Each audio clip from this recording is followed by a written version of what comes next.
Hi friends, welcome to tales of Gowri. இன்றைக்கி என்ன பார்க்க போகிறோன்னா, அக்ஷய திருத்தி அன்றைக்கி எடுத்த ஒரு மார்னிங் ரொட்டீன் தான் பார்க்க போகிறோம். ஸோ ஃபஸ்ட்டு காலைல எழுந்துச்சி வந்தோடனே குளிச்சுட்டு அப்புறமா பால் காய்ச்சிட்டு அண்ட் இங்கே எனக்கும் ஹஸ்பண்ட்க்கும் டீ போட்டுட்ருந்தேன். ஸோ இங்கே இஞ்சி ஏலக்காய் நம்ம தட்டி போடுறத விட நம்ம கொஞ்சம் அரைச்சி போட்டோம் அப்படின்னா, மிக்சியில் ஒரு சுற்றிட்டு போட்டோம் அப்படின்னா நமக்கு எசன்ஸ் நல்லா இறங்கும். நீங்கள் வேணால் ஒரு தடவை ட்ரை பண்ணி பாருங்கள். ஃபஸ்ட் தட்டி போடுறதுக்கும் அரைச்சி அதில் போட்டு டீ குடிக்கிறதுக்கும் நிறைய டிஃப்ரென்ஸ் இருக்கும். அதோட இஞ்சியோட எசன்ஸ் நல்லா இறங்கியிருக்கும் டீயில். ஸோ அந்த மாதிரி பண்ணிவிட்டு அதுக்கப்புறம் இன்றைக்கி வெற்றிலை தீபம் ஏற்றலாம் அப்படின்னு சொல்லிவிட்டு ஸோ அதுக்கு தான் ரெடி பண்ணிகிட்ருக்கேன். சொந்த வீடு வாங்கணும் அப்படின்னு நினைக்கிற எல்லாருக்குமே வெற்றிலை தீபம் தொடர்ந்து நீங்கள் போட்டிங்க அப்படின்னா கண்டிப்பாக முருகப்பெருமானுக்கு போட்டிங்கன்னா கண்டிப்பாக வீடு வாங்கலாம் அப்படின்னு எல்லோரும் சொல்லுவாங்க. ஸோ அதான் நாங்கள் இந்த புது வீடு வாங்கினதுலேருந்து வெற்றிலை தீபமே போடலை. ஸோ அதான் ஃபஸ்ட் டைம் இப்போ தான் போடுறேன் நானும். ஸோ இது 6 வெற்றிலையை எடுத்துகிட்டு அதில் அகல் விளக்கு, மண் விளக்கு எடுத்துக்கலாம். இது எடுத்துக்கலாம். எடுத்துகிட்டு 6 வெற்றிலையில் 6 தீபம் வச்சுட்டு நடுவில் ஒரு பூ இல்லைன்னா உங்ககிட்ட முருகரோட விக்கிரகம் வந்துச்சுன்னா அதை வச்சு நம்ம தீபம் ஏற்றிட்டு வந்தோம் அப்படின்னா தொடர்ந்து ஒரு 4 வீக்ஸ் இல்லைன்னா ஒரு 5 வாரம் அந்த மாதிரி ஏற்றிட்டு வரலாம்.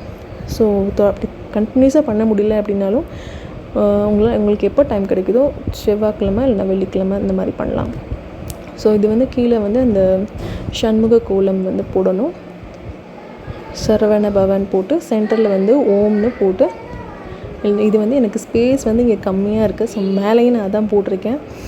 கீழே இந்த ட்ரே மாதிரி இழுக்கிற மாதிரி இருக்கும். அது பிரசாதம்லாம் வைக்கிறதுக்காக இந்த பூஜை ரூம் இதிலே சேர்ந்து வந்தது தான். ஸோ அதில் தான் நம்ம இன்றைக்கி வைக்க போகிறோம்னு சொல்லிட்டு அது மேலே கோலம் போட்டு தான் வைக்கணும்னு. அது சின்னதாக இருக்குது, அதனால கொஞ்சம் சிரமப்பட்டு தான் போட வேண்டியதாக இருந்துச்சு. ஸோ அதுக்கப்புறம் சாமிக்கு பூவெல்லாம் வச்சுட்டு இப்போ நான் விளக்கு ஏற்றிட்டேன்.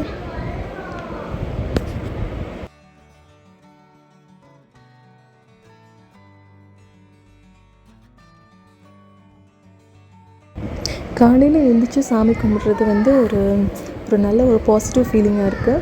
நானும் பிரம்ம முகூர்த்த பூஜை ஸ்டார்ட் பண்ணணும்னு நினச்சிட்டே இருக்கிறேன். ஸோ இப்போது மே மந்த்னால கொஞ்சம் அம்மா வீட்டுக்கு அப்புறம் மாமியார் வீட்டுக்கெலாம் போக வேண்டியது இருக்குது. ஸோ அங்கெல்லாம் போயிட்டு அதுக்கப்புறமா அந்த ஜூன் நடுவுலேருந்து ஸ்டார்ட் பண்ணலாம் அப்படின்னு வச்சுருக்கேன். அந்த மாதிரி வெற்றிலை தீபமும் தொடர்ந்து போடணும் அப்படின்னு வச்சுருக்கேன். இந்த வெற்றிலை தீபம் ஏற்றிட்டு நீங்கள் திருப்புகழ் பாடலாம். அப்புறம் சஷ்டி கவசம் இந்த மாதிரி முருகர் பாடல்கள் எல்லாமே பாடலாம். ஸோ பாடிட்டு அதுக்கப்புறம் முருகன் போற்றி இருந்தாலும் நீங்கள் சொல்லலாம். திருப்புகழ் ரொம்ப விசேஷம். திருப்புகழ் பாடினீங்கன்னா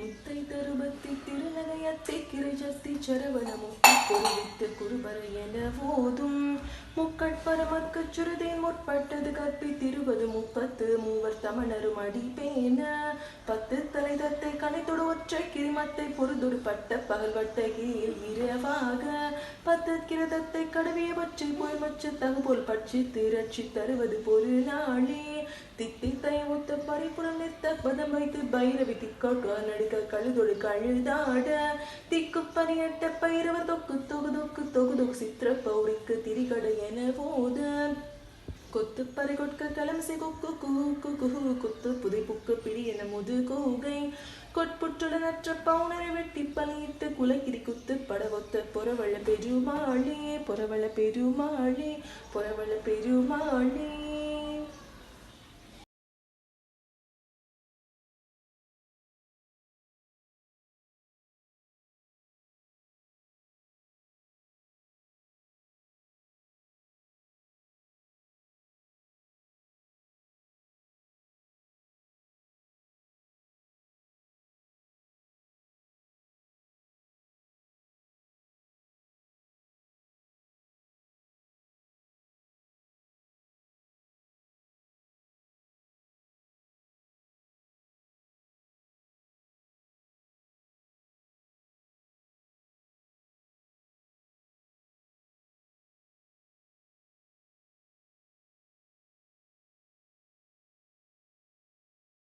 ஸோ திருப்புகள்லாம் பாடிட்டு அதுக்கப்புறம் மார்னிங் டிஃபன் செய்ய வந்தாச்சு. ஸோ இன்றைக்கி பார்த்திங்கன்னா நமக்கு இட்லி தான் நம்ம வீட்டில் செஞ்சுருந்தோம். இட்லியும் அதுக்கப்புறம் மல்லி தொக்கும் பண்ணியிருந்தேன்.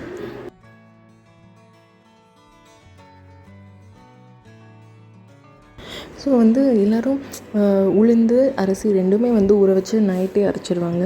ஸோ இப்போ ரீசெண்டாக வந்து இந்த இட்லி இனியவன் இட்லி அப்படின்னு சொல்லிட்டு ஒருத்தர் பேசுவார்ல. ஸோ அவர் தான் வந்து எல்லா மேரேஜ்லேயும் வந்து இந்த இளநீர் இட்லி, அப்புறம் பீட்சா இட்லி, அந்த மாதிரி நிறைய வெரைட்டிஸ் செலிப்ரிட்டிஸ் வீட்டிலலாம் அவர் தான் பண்ணுவார். ஸோ அவரோட இன்டர்வியூ ஒன்று பார்க்கும்போது அவர் என்ன சொன்னார்னா, உளுந்து வந்து அரிசி வந்து நம்ம நைட்டே அரைச்சிட்டு அதுக்கப்புறம் உளுந்து என்னென்னா 1 hour காலையில் எப்போ நம்ம இட்லி ஊற்ற போகிறோமோ அதுக்கு 1 hour பிஃபோர் வந்து உளுந்து ஊற வச்சுட்டு அப்புறம் அதை அரைச்சிட்டு நைட்டே நம்ம அரிசி மாவு அரைச்சி வச்சுருக்கோம்ல அதோட மிக்ஸ் பண்ணிவிட்டு உப்பு போட்டு நம்ம டேரெக்டாக இட்லி ஊற்றிடலாம் அப்படின்னு சொன்னார். ஸோ அதை தான் ட்ரை பண்ணி பார்த்தேன். ரொம்ப சாஃப்டாக வந்து நல்ல ஃப்ளஃபியாகவும் இருந்துச்சு, சாஃப்டாகவும் இருந்துச்சு. ஸோ நீங்களும் ட்ரை பண்ணி பாருங்கள். அவர் என்ன சொல்கிறாருன்னா, அரிசி மட்டும்தான் நம்ம புளிக்க வைக்கணும், உளுந்தை புளிக்க வைக்கணும்னு அவசியம் இல்லை, டேரெக்டாக அப்படியே அரைச்சி சேர்த்துக்கலாம் அப்படின்னு தான் போட்டிருந்தாரு. அதான் ட்ரை பண்ணேன், அது நல்லா இருந்துச்சு. ஸோ நீங்களும் ட்ரை பண்ணிவிட்டு எப்படி இருக்குன்னு கமெண்ட்டில் சொல்லுங்கள். அடுத்து மல்லித்தொக்கு வந்து எடுக்கலை, அதுக்குள்ளே பையன் வேறு அழுதுட்டு இருந்தான்னு சொல்லிட்டு அந்த இதை பார்க்க போயிட்டேன். ஸோ அப்புறம் வந்து கிர்னி ஜூஸ் தான் போட்டுட்ருந்தேன். டெய்லி வந்து இப்போ சம்மர் டைம்னால ஏதாவது ஒரு ஜூஸ் குடிக்கணும் போல் இருக்குது. ஸோ அதனால எனக்கு வந்து மோஸ்ட்லி கிர்னி, வாட்டர்மெலன், அப்புறம்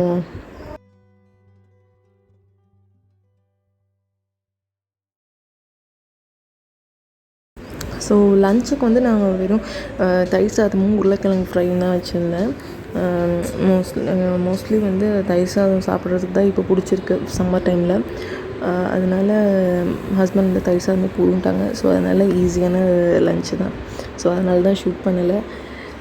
சரி ஜூஸ் போடலான்னு சொல்லிட்டு தான் இந்த ரெடி பண்ணிகிட்ருந்தேன்.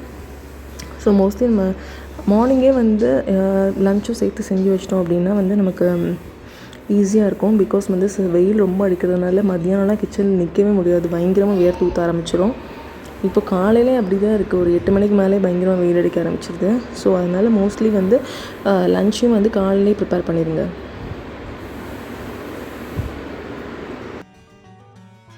ஸோ அப்புறம் பார்த்திங்கன்னா நம்ம குழந்தைக்கும் ஹஸ்பண்டுக்கும் வந்து ஜூஸ் கொடுத்துட்டு அதுக்கப்புறம் வந்து துணி காய போடுற வேலை இருந்துச்சு.